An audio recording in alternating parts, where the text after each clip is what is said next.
देवगिरीच्या यादवांची सत्ता नष्ट झाली आणि त्यानंतर खिलजी, तुघलक आणि बहामनी सत्तांनी मराठ्यांच्या भूमीची यथेच्छ लयलूट केली. राजछत्र नसलेली प्रजा उघड्यावर पडली.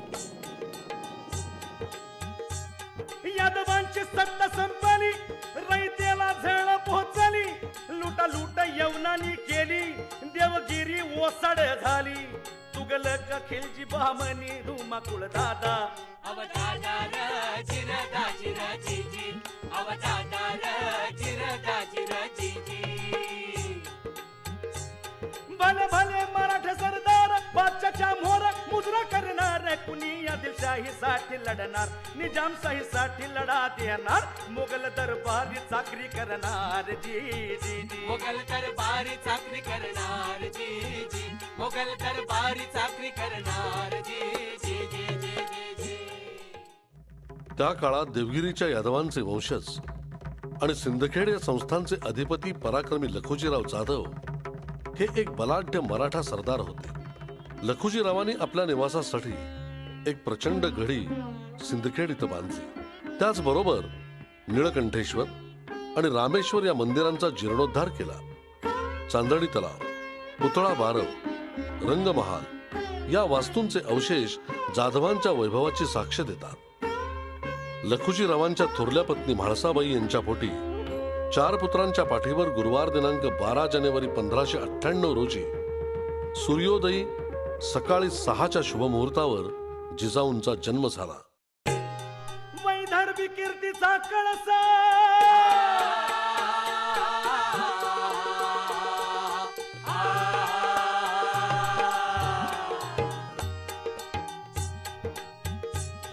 वैदर्भी कीर्तीचा कळस अंगणी तुळस वनातील पळस लाल पुष्पांनी भरलेला सिंदखेड गावी जन्म झाला दिव्य तेजाची वीर बाला. जी जी जी दिव्य तेजाची वीर बाला हो जी जी जी जी जी जी.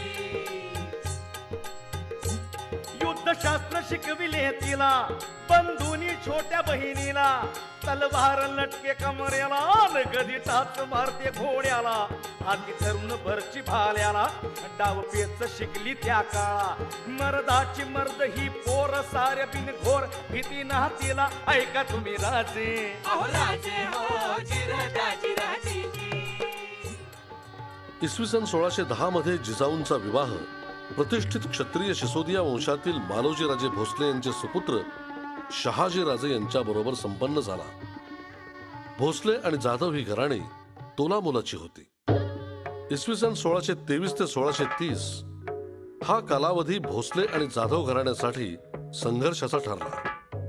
खंडागळे यांच्या हत्ती प्रकरणावरून झालेल्या आपापसातील संघर्षात जिजाऊंचा चुलत दीर संभाजी आणि बंधू दत्ताजी मारले गेले. जिजाऊंच्या मनावर या घटनेचा खोलवर परिणाम झाला, परंतु त्यांनी त्याचा दुष्परिणाम आपल्या कुटुंबावर होऊ दिला नाही. त्यातच पुढे 1624 साली झालेल्या भातवडीच्या युद्धात जिजाऊंचे वडील लखुजीराव जाधव हे मोगलांच्याकडून लढले, तर पती शहाजीराजे निजामशहाकडून लढले. माहेर आणि सासर आपसात लढलं. कशासाठी, कोणासाठी?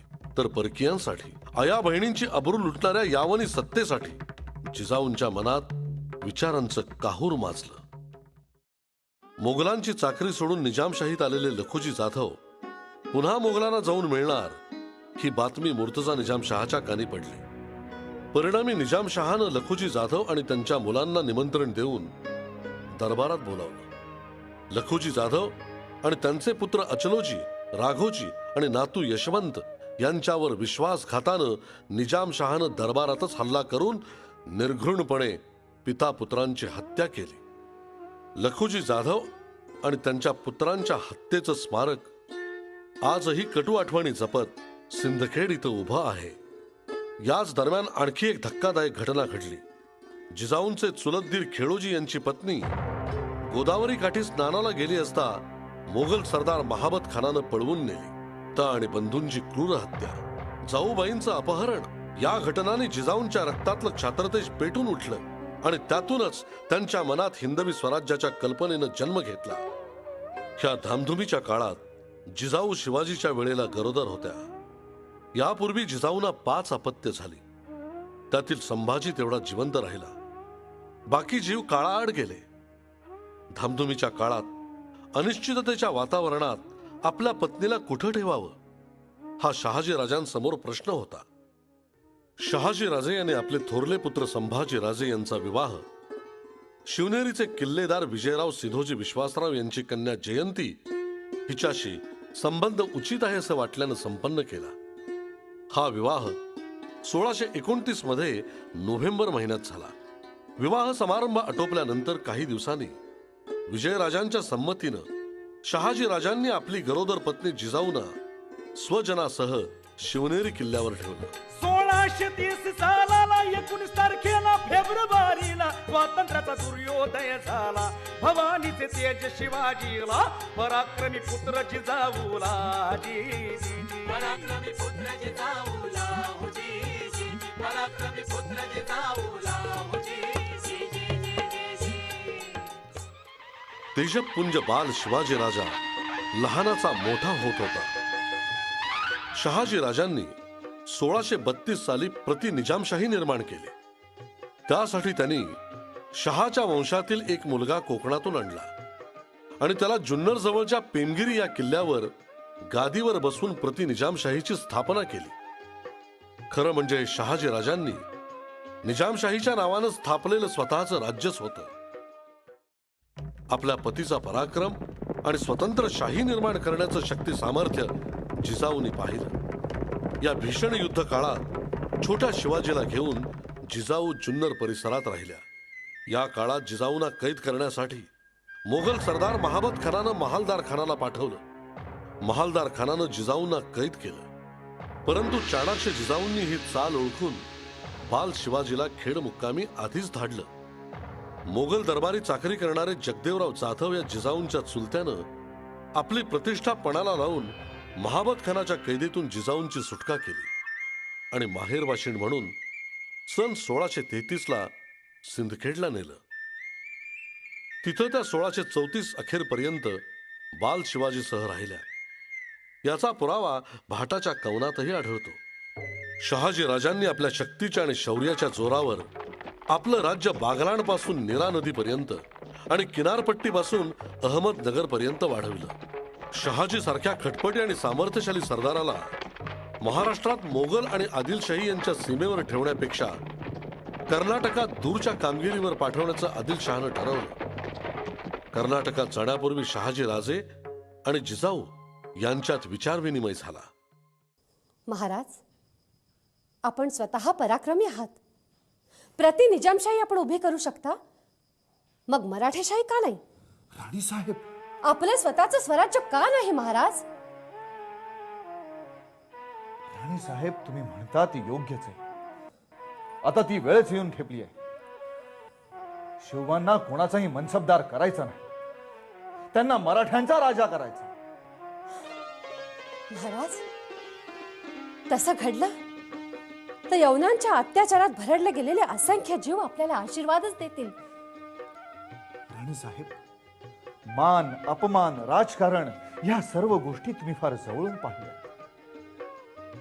तुमच्या जगदंबेची शक्ती आहे.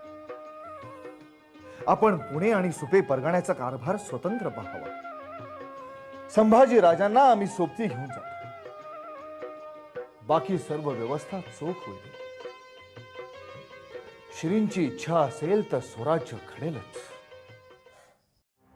1636 साली जिजाऊ आणि बालशिवबांनी पुण्यात पाऊल ठेवलं तेव्हा त्यांच्या नजरेला पडलं उद्ध्वस्त पुणे. प्रदेश निर्मनुष्य आणि वाडे जमीनदोस्त झाले होते. आदिलशाही सरदार मुरार जगदेव यानं पुण्याची राख रांगोळी केली होती. गाढवाचा नांगर त्यानं पुण्यावरून फिरवला होता. या दृश्यानं जिजाऊ खचल्या नाहीत. त्याने शिवबाच्या हातात सोन्याचा नांगर दिला आणि पुणे पुन्हा वसवायला प्रारंभ केला. पुणे जहागीरच्या देखभालीसाठी शहाजी राजांनी दादोजी कोंडदेव आणि इतर सेवकांची नेमणूक केली. त्यांच्या मदतीनं जिजाऊंनी पुण्यामध्ये लाल महाल उभारला. तसंच कसबा गणपतीची पुन्हा प्रतिष्ठापना केली. 1.5-2 वर्षाच्या वास्तव्यानंतर जिजाऊ शिवाजी राजांसह बंगळूरला गेल्या. तिथं कंपिलीच्या राजमहालात त्यांचं वास्तव्य होतं. पुढं 1642 पर्यंत जिजाऊ आणि शिवाजीराजे बंगलोरात राहिले. या कालावधीत शिवाजीराजांना रितसर लष्करी शिक्षण देण्यात आलं. जिजाऊने शिवरायांना रामायण महाभारतातील गोष्टी सांगितल्या, यवनांच्या अत्याचाराच्या गोष्टी कथन केल्या, तसंच आप्त स्वकीयांचा इतिहासही सांगितला. त्यामुळे शिवाजीराजांच्या मनावर शौर्या इतकं चारित्र्य महत्वाचं आहे असा संस्कार झाला.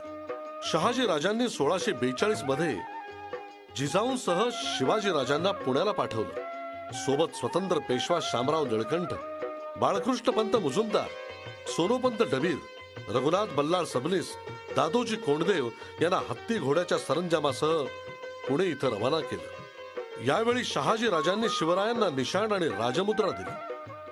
ही राजमुद्रा शिवाजीराजांनी आपल्या हिंदवी स्वराज्याची राजमुद्रा म्हणून सन्मानित केली. जिजाऊ राज्यकारभारात जातीनं लक्ष घालीत, न्यायनिवाडे करीत याची उदाहरणं दप्तरात आढळतात.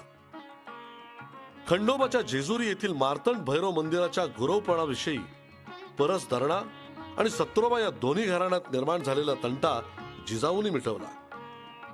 एवढंच नव्हे तर 1644च्या दरम्यान दादोजी कोंडदेव यांनी शिरवळ परगण्याचे देशकुलकर्णी विषयीच्या एका तंट्यात दिलेला निवाडा जिजाऊंनी स्वतः लक्ष घालून बदलला असा उल्लेख आढळतो. व्यापार उदीम करणाऱ्या लोकांना जिजाऊ साहेबांनी खास सवलती दिल्या. त्यांना बोलावून आणलं आणि त्यांची पुण्याजवळ पाषाण इथं एक खास व्यापारी पेठ वसवली. ही पेठ जिजापूर या नावानं प्रसिद्धीस आली. जिजाऊ गुणीजनांना इनामपत्र देत असत. या इनामपत्रावर जिजा आऊ वालिदा ई राजा शिवाजी या नावाचा शिक्का आढळतो. जिजाऊंच्या जिव्हाळ्यामुळं आणि ममतेनं शेतकऱ्यांची आणि मावळ्यांची तरुण पोरं शोभाना येऊन मिळाली. शिवरायांनी अंगीच्या नेतृत्व गुणामुळं मावळे आणि शेतकऱ्यांच्या पोरातून सैन्य निर्माण केलं. घराघरातून मराठा सैनिक तयार झाला. त्यांना शस्त्रास्त्र मिळाली. 1647 साली जिजाऊ साहेबांना कारभारात मदत करणारे दादोजी कोंडदेव मरण पावले. त्यावेळी शिवाजीराजे 17 वर्षाचे होते. यानंतर शिवरायांनी तोरणा, राजगड, पुरंदर हे किल्ले काबीज केले. कोणतंही महत्वाचं पाऊल टाकण्याआधी शिवाजीराजे जिजाऊंचा सल्ला घेत असत. प्रशासन, राजनीती, युद्ध करार या संदर्भात जिजाऊ शिवाजीराजांच्या केवळ सल्लागार नव्हे तर मार्गदर्शक होत्या. अफजल खान प्रकरण हे महाराजांच्या जीवनातील एक महत्वाची घटना मानली जाते. या भेटी अगोदर महाराजांनी जिजाऊंची राजगडावर भेट घेतली. राजे अफजल खान दगाबाज आणि क्रूर आहे. त्याच्याशी युद्ध करायला निघाला. एक गोष्ट ध्यानात ठेवा राजे, या अफजल खानानं महाराज साहेबांचा अवमान केला होता. तुमच्या थोरल्या बंधूंनी माझ्या लाडक्या संभाजीला कनकगिरीच्या युद्धात विश्वासघाताने मारलं. बदला घेण्याची अशी संधी पुन्हा येणार नाही राजे. आमचे आशीर्वाद आपल्या पाठीशी आहेतच, पण आई भवानी देखील तुमचं रक्षण करेल. मा साहेब, आपली इच्छा पूर्ण होईल. राजे, पुन्हा एकदा सांगते, खान दगाबाज आहे. दगाबाजावर विश्वास ठेवू नका. सतत सावध राहा. मा साहेब, आपण काळजी करू नये. निश्चिंत राहा. आम्ही कामगिरी फत्ते करूनच येतो. प्रतापगडच्या पायथ्याशी झालेल्या भेटीत सावधानता राखून महाराजांनी खानास ठार केलं आणि खानाचं शीर राजगडी जिजाऊ साहेबांच्या भेटीसाठी पाठवून दिलं. जिजाऊंनी अफजल खानाचं शीर राजगडाच्या बाले किल्ल्याच्या दरवाजावर असलेल्या कोनाड्यात बसवून त्याची पूजा अर्चा आणि नित्य नैवेद्य चालू केला. त्याचप्रमाणे खानाच्या शरीराचं दफन प्रतापगडच्या बुरुजाखाली रीतिरिवाजाप्रमाणे सन्मानपूर्वक करण्यात आलं. हे ठिकाण आजही अफजल खान बुरुज म्हणून ओळखलं जातं. मृत्यू बरोबरच शत्रुत्व संपतं. हा जिजाऊंचा शत्रुविषयक असलेला मानवीय दृष्टिकोन किती उदात्त होता हे यावरून दिसतं. पन्हाळगडावर शिवाजीराजे सिद्धी जोहारच्या वेढ्यात अडकून पडल्यामुळं जिजाऊंच्या पुढे संकट उभं राहिलं होतं. अशा वेळी न डगमगता जिजाऊने स्वतः जातीनं पन्हाळगडावरच्या स्वारीची तयारी केली. माँसाहेब युद्धावर निघणार एवढ्यात नेताजी पालकरांचं राजगडावर आगमन झालं. आईसाहेब हे काय बघतोय आम्ही? नेताजी, महिने लोटले, राजे पन्हाळगडावर सिद्धी जोहरच्या वेढ्यात अडकून पडले आहेत. अशा संकटाच्या वेळी आप्त नातलगांनी सुद्धा पाठ फिरवली. विश्वास ठेवायचा तरी कुणावर? आणि म्हणूनच आम्ही जातीने सिद्धी जोहरच्या फौजेवर हल्ला करायचं ठरवलं आहे. हवं तर तुम्ही शाहिस्तेखानाशी लढा. नाही आईसाहेब, नाही. जीवात जीव असतोवर हा नेताजी तुम्हाला स्वारीवर जाऊ देणार नाही. मग तो शास्ता खान असो नाही तर सिद्धी. आईला युद्धावर पाठवून घरात बसणाऱ्या नामर्दाची जात नाही माझी. तुम्ही फक्त आम्हाला आशीर्वाद द्या. शिवबाचा पाहून पराक्रम औरंग्या झाला बेभान. पाठविली लाखाची सेना संगे हो मामा शाहिस्ते खान जी जी जी. घरदाराची राख रांगोळी पिकाची होळी अश्रू बेडोळी जिजामातेच्या जी जी जी. शाहिस्ते खान मराठ्यांचा प्रदेश उजाड करीत चाकण मार्गे थेट पुण्याच्या लाल महालात येऊन थडकला होता. शाहिस्ते खान पुण्यात पोहोचेपर्यंत राजगडावरील जिजाऊंनी मराठ्यांच्या आणि बावळ्यांच्या सैन्याला मार्गदर्शन केलं होतं आणि गनिमी काव्यानं शाहिस्ते खानाच्या सैन्याला जेरीला आणलं होतं. स्वराज्याच्या उरावर बसलेल्या शाहिस्ते खानाला नेस्तनाबूत करणं गरजेचं होतं. त्यासाठी महाराजांनी खुद्द खानाच्या गोटावरच हल्ला करण्याची मसलत माँसाहेबांच्या सल्ल्यानं आखली. शाहिस्ते खानावरचा हल्ला म्हणजे मृत्यूच्या खाईत उडी घेण्यासारखं होतं. पण जिजाऊंनी पुत्रप्रेमापेक्षा राष्ट्रप्रेम महत्वाचं मानलं आणि आपल्या छाव्याला आशीर्वाद दिले. जिजाऊंनी पतिप्रेम आणि पुत्रप्रेम हे स्वराज्याच्या आड कधीच येऊ दिलं नाही. अत्यंत कठीण परिस्थितीला खंबीरपणे तोंड देण्याची त्यांची प्रवृत्ती होती. याचं प्रत्यंतर त्यांच्या संपूर्ण आयुष्यात येतं. शाहिस्ते खानावर घातलेल्या अचानक छाप्यामुळं शाहिस्ते खान महाल सोडून पळाला. जीवावरचं बोटावर निभावलं. या पराक्रमामुळे शत्रूच्या छातीत धडकी भरली. शिवाजी महाराजांचं नाव अख्ख्या हिंदुस्थानात सर्वतोमुखी झालं.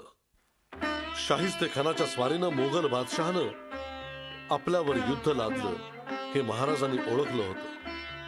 सतत 4 वर्ष युद्ध खेळल्यानं लाखो होम खर्ची पडली.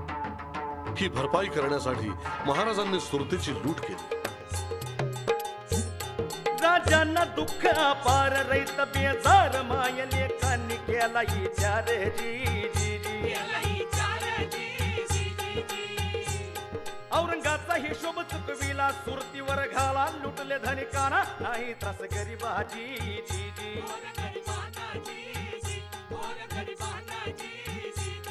शिवबाचा झाला बोलबाला सुरत जरी लुटली भीती नाही सुटली आमच्या शिवबाची जी जी जी.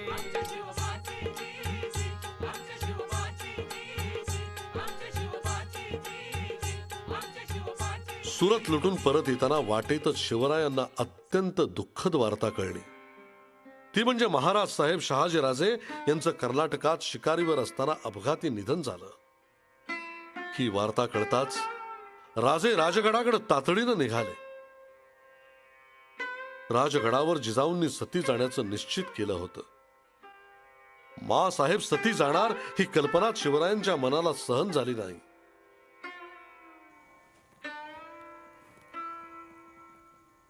साहेब, महाराज साहेब निघून गेले. हिंदवी स्वराज्य मराठ्यांचं राज्य पाहण्याची त्यांची फार इच्छा होती. त्यांची इच्छा पूर्ण करण्यासाठी जीवाची बाजी लावून प्राणपणाने आम्ही लढलो. पण ते निघून गेले. आता तुम्हीही सती जायचं ठरवलं तर आम्ही आमचा पराक्रम दाखवायचा कुणास?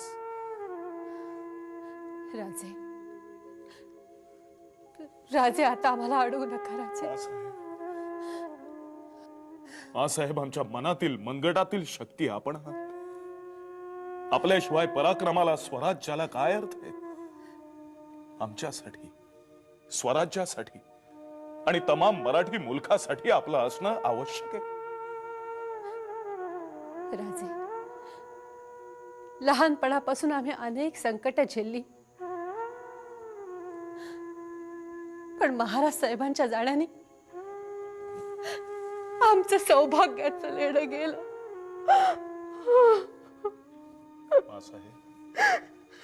अश्रू ढाळण्यापेक्षा अश्रू गिळून लढणं महत्वाचं हे आपणच आपल्याला शिकवलं ना. मासाहेब, आपण केवळ आमच्याच नव्हे तर स्वराज्यासाठी प्राणाची बाजी लावून लढणाऱ्या तमाम रयतेच्या आई आहात. राजे, स्वराज्य स्थापनेचं स्वप्न पूर्ण झालेलं पाहण्यासाठी आम्ही जिवंत राहणार आहे. आम्ही सती जाणार नाही.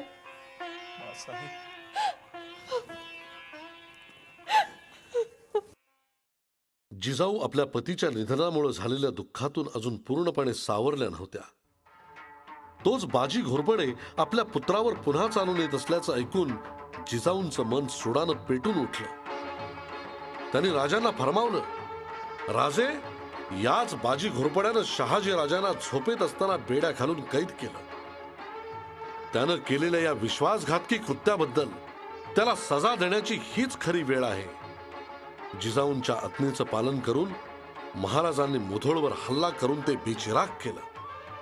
बाजीला कंठस्नान घालून जिजाऊंच्या मनीची इच्छा पूर्ण केली. शाहिस्तेखानाची बेइज्जत आणि सुरतीची लूट यामुळे औरंगजेब चिडला. त्यानं 80,000 फौजेनिशी मिर्झा राजांना दक्षिणेत पाठवलं.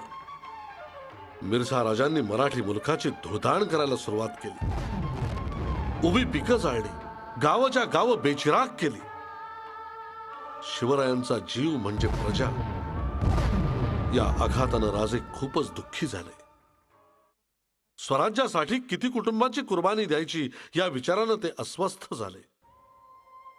स्वराज्याचं आपलं स्वप्न पूर्ण होणार की नाही अशी शंकेची पाल त्यांच्या मनात चुकचुकली. यावेळी मासाहेबांनी शिवरायांना धीर दिला. चिंताग्रस्त झालेल्या आपल्या पुत्राच्या ठिकाणी त्यांनी पुन्हा स्वराज्याचा अग्नी भडकावला. गळ्याला फास लागला तर तो सोडवलाच पाहिजे. मासाहेब, मिर्झा राजे वाटाघाटींसाठी तयारच नाही. आमचे शेकडो लोक रोज अकारण खर्ची पडतात. युद्धाच्या डावपेचात आपण हुशार आहात राजे.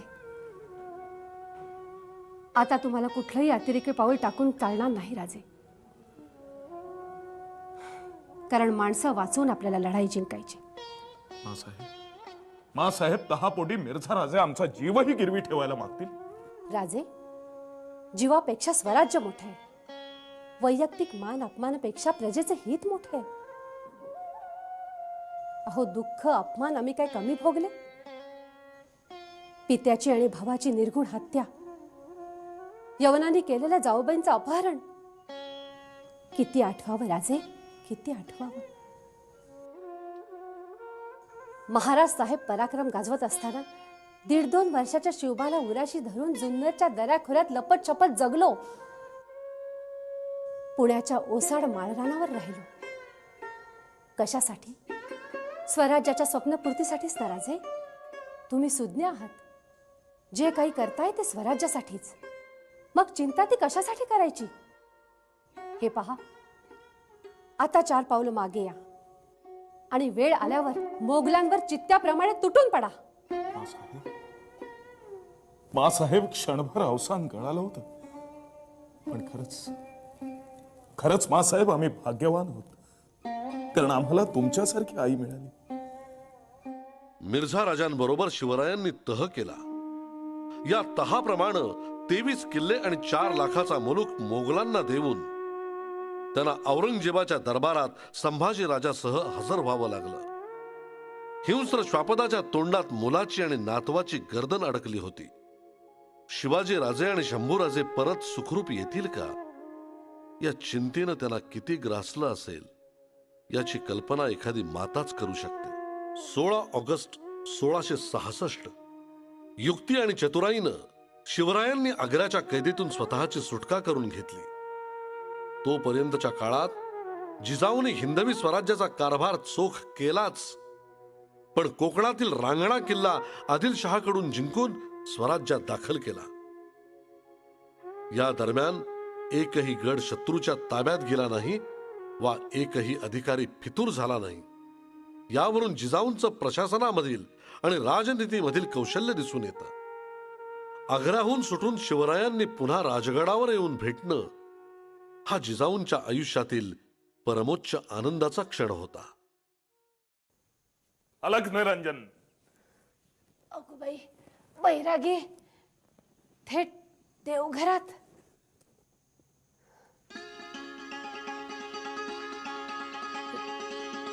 राजे, राजे, तुम्ही आलात राजे. राजे तुम्ही आलात. राजे, राजे तुम्ही आलात. आम्ही आलो मासाहेब. आता अश्रू आवरा. तुमचा शिवबा पुन्हा आला. स्वराज्य पुन्हा उभं करण्यासाठी शिवबा पुन्हा आला. हो राजे, राजे,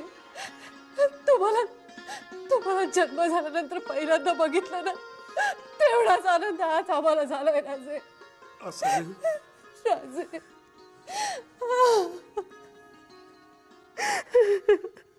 करारी स्वभाव आणि माणसं जोडण्याची कला जिजाऊंना जन्मजातच लाभली होती. शिवाजी महाराजांची 8 लग्न लावून जिजाऊंनी नात्याची माणसं जोडली. शिवाजी राजांना 2 पुत्र आणि 6 कन्या होत्या. जिजाऊंनी या सर्व कन्यांची लग्न आपल्याच हाताखालच्या स्वराज्यनिष्ठ आणि पराक्रमी सेवकांशी लावून दिली. मायेनं माणसं जोडली. सुखदुःखात त्यांना आधार दिला. त्यांच्यावर स्वतःच्या मुलाप्रमाणे प्रेम केलं म्हणून जिजाऊ लोकमाता झाल्या. धार्मिक बाबतीतही जिजाऊ सहिष्णू होत्या, पण स्वधर्माची त्यांना चाड होती. महाराजांचे मेहुणे बजाजी निंबाळकर यांना शत्रूनं आपल्या सैन्यात दाखल करून त्यांचं धर्मांतर केलं. बजाजी मुसलमान झाले. ही गोष्ट बजाजींच्या आणि जिजाऊंच्या मनात सतत सलत होती. पण जिजाऊंनी हा सल मनात ठेवला नाही. याबाबत त्यांनी पुढाकार घेतला. शुद्धीकरणाचा विधी घडवून बजाजी निंबाळकरांना त्यांनी हिंदू धर्मात प्रविष्ट केलं. एवढंच नव्हे तर लोकांच्या मनात शंका राहू नये यासाठी जिजाऊंनी शिवरायांची ज्येष्ठ कन्या सखूबाई हिचा विवाह बजाजी निंबाळकरांचा मुलगा महादजी याच्याशी करून सोयरीक घडवून आणली. स्वपराक्रमानं शिवरायांनी पुरंदरच्या तहानं गेलेलं राज्य पुन्हा मिळवलं. सुरतेची लूट पुन्हा एकदा केली. किल्ले कोटांची उभारणी आणि दुरुस्ती केली. राजगडावरून राजधानी रायगडावर उभारण्याचं काम वेगानं सुरू झालं. शिवाजी राजांनी आपल्या वृद्ध मातेची जिजाऊची महाबळेश्वर इथं सुवर्ण तुला केली. त्यावेळी अत्यंत जुने सहकारी 80 वर्षाचे सोनोपंत डबीर यांची तुला करायला राजे विसरले नाही. देवगिरीच्या यादव राजानंतर राज्याभिषेक झालेला राजा मराठी प्रजेला मिळाला नव्हता. पण आता शिवराज्याभिषेकाचा तो क्षण जवळ आला होता.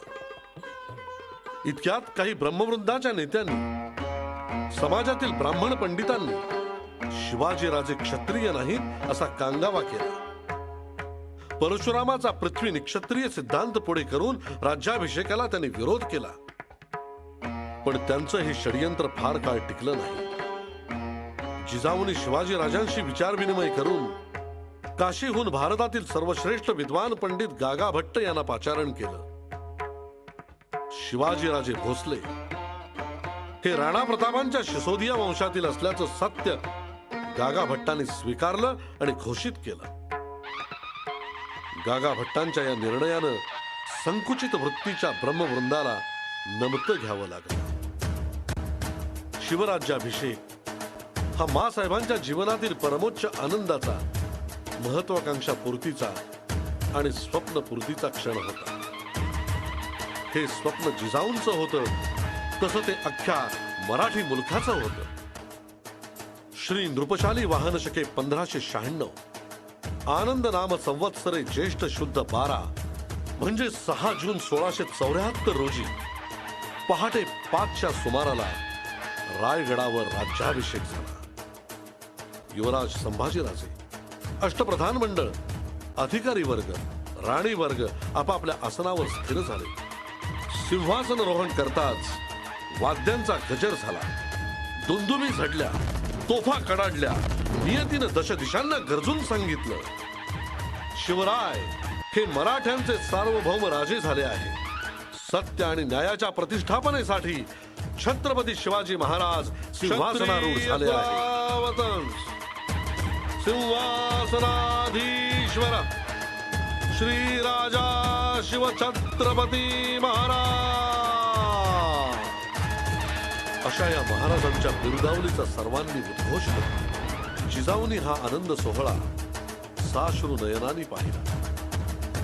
कदाचित त्या मनाशी म्हणाल्या असतील, शिवबा माझी कूस उजवलीस रे राजा.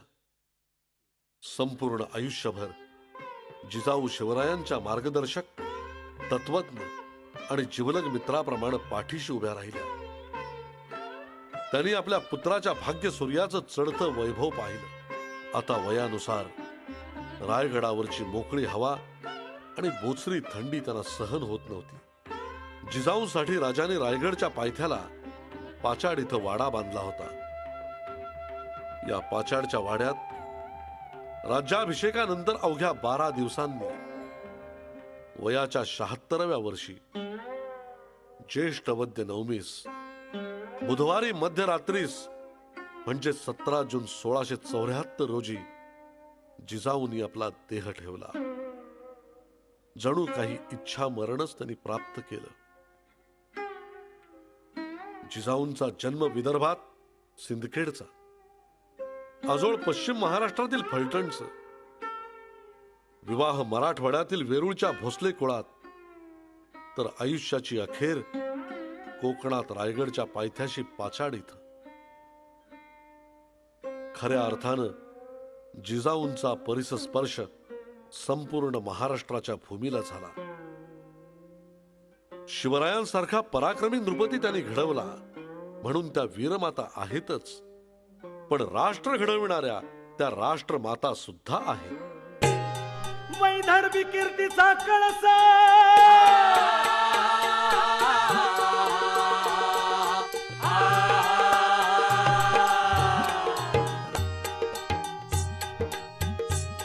वैदर्भी कीर्तीचा कळस अंगणी तुळस वनातील पळस लाल पुष्पांनी भरलेला सिंदखेड गावी जन्म झाला दिव्य तेजाची वीर बाला जी जी जी दिव्य तेजाची वीर बाला हो जी जी जी जी जी जी.